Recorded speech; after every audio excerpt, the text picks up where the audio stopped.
how much I love Journey Spice. Journey Spice, non-GMO, no salt, no sugar, just all sorts of goodness and smart, environmentally friendly packaging. Pinch the top, take it off. Food tastes better. Comes in singles, 2-packs, and 4-packs. It's Journey Spice. Find them at Amazon.com. Time for Denver's best sports talk with the Altitude Daily. This is the Altitude Daily Podcast. Everything you can't miss from today on Altitude Sports Radio. Mosher, Lombardi, and Kane. And the one thing we know wins games when the weather gets cold and the calendar turns is running the ball and playing defense. Not worried about one of those things. But I do think for this Broncos offense to open up another layer, eventually they have to find consistency in the ground game. And I think they had that with Dobbins. I think they did too. Well, now you're in trouble because you have to redo everything. Now you're rediscovering who your go-to guy is. We were sort of blessed that JK Dobbins became that guy. Yeah. This is where I say, this is Mose talking. You make $18 million per year, Sean. Figure it out.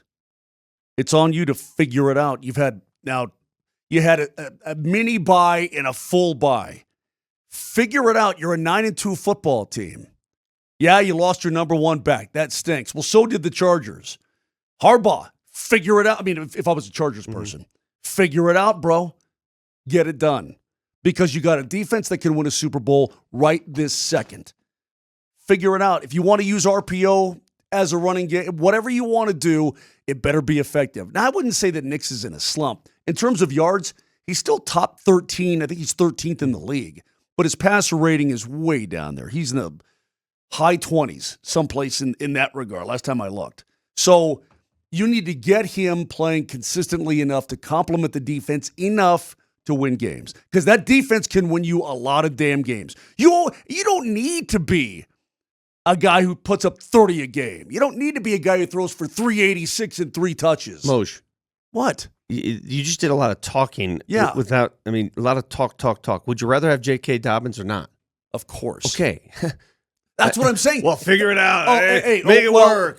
That's like saying, hey, you're missing AG and CB. Figure it out. Make it work. Here's who's not crying for you. Anybody in New England. Anybody in Buffalo. Understood. Anybody in L.A.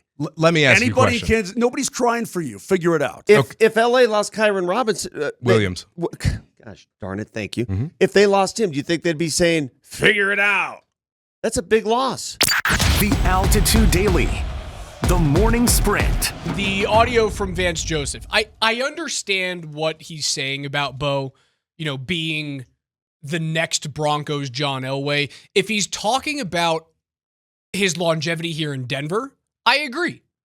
I think he's a guy that could play 3 contracts in Denver, retire a Bronco if all goes well, and then he's here working in the front office and makes his home in Colorado. Like, we've seen a lot of athletes come here and never leave. Yeah.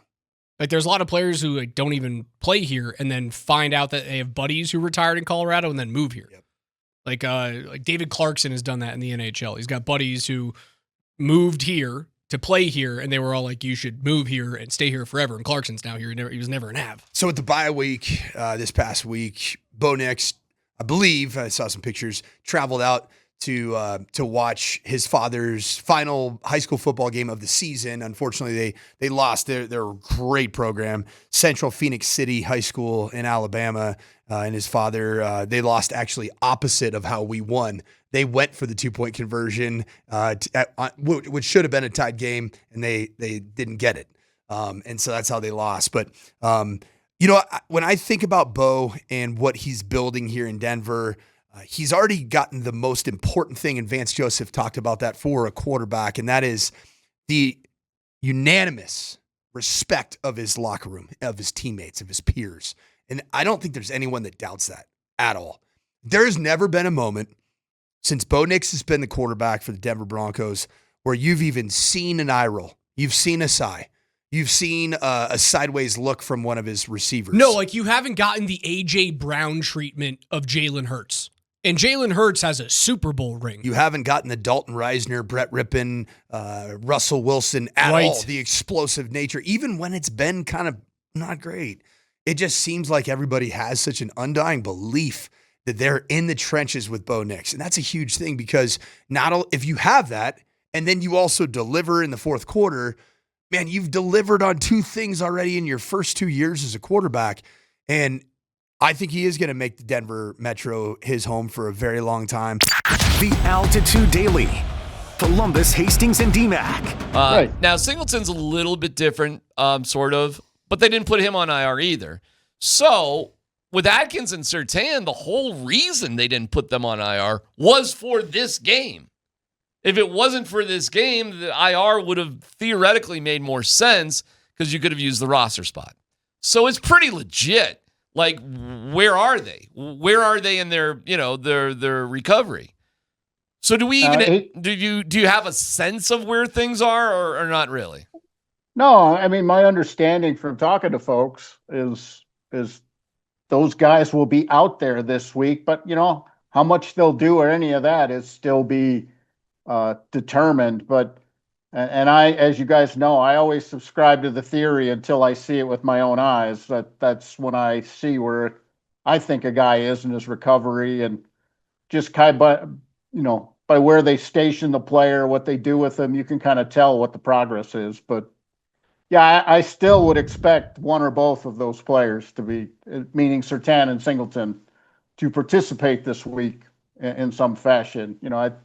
I saw Surtain in the locker room after the Chiefs game, and all of those things. So I think it's all progressing toward the plan. And Singleton said himself that they were just waiting on some pathology results and that the doctors would tell him if those were okay. He was hoping and expecting to come back within a couple of weeks. You've seen good defensive teams. I think you would put this team in there as a really, really, really good defensive team. I asked you the question earlier in the year, how many games would Denver win if they only scored 13? I'll ask you this now with 6 games remaining. How many games do they lose if they average 24 points a game the last 6 games? I still think they wouldn't lose very many of those right now. Maybe one. That they'd be flirting with where you don't want to flirt in today's NFL for sure.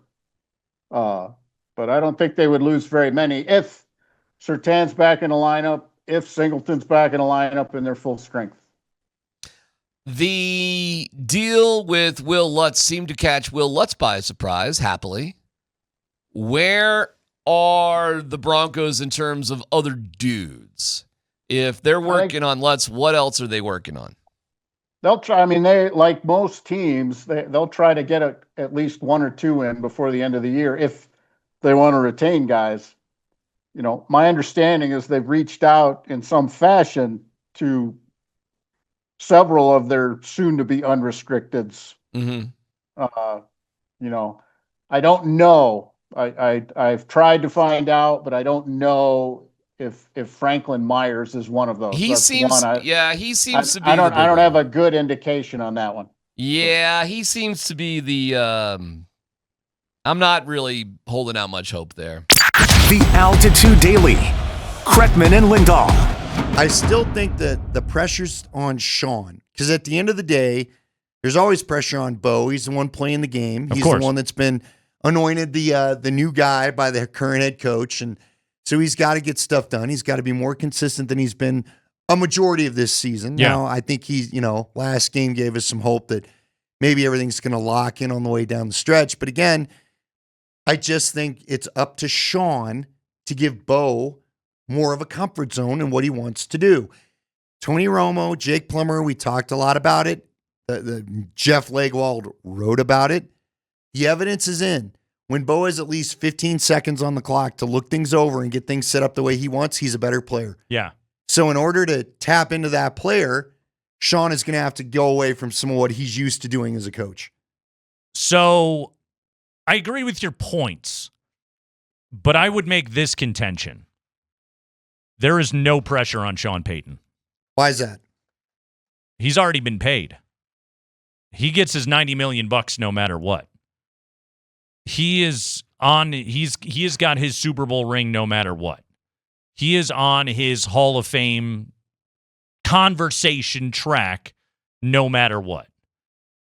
Bo Nix would like to get paid like the $50 million guys, right?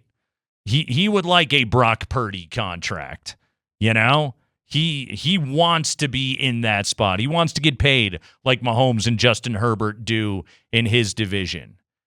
And if you go to the postseason with this defense and you inevitably, because of 3-and-outs and funky footwork and an offense that doesn't keep pace, and let's say, you know, look at a game like the Houston game where you won 18-15.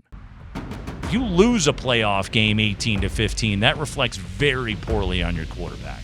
You've been listening to the Altitude Daily. Catch us live weekdays on 92.5 FM, the Altitude Sports Radio app, twitch.tv/AltitudeSR, youtube.com @Altitude Sports Radio, and your favorite smart speaker. Say Altitude Sports Radio.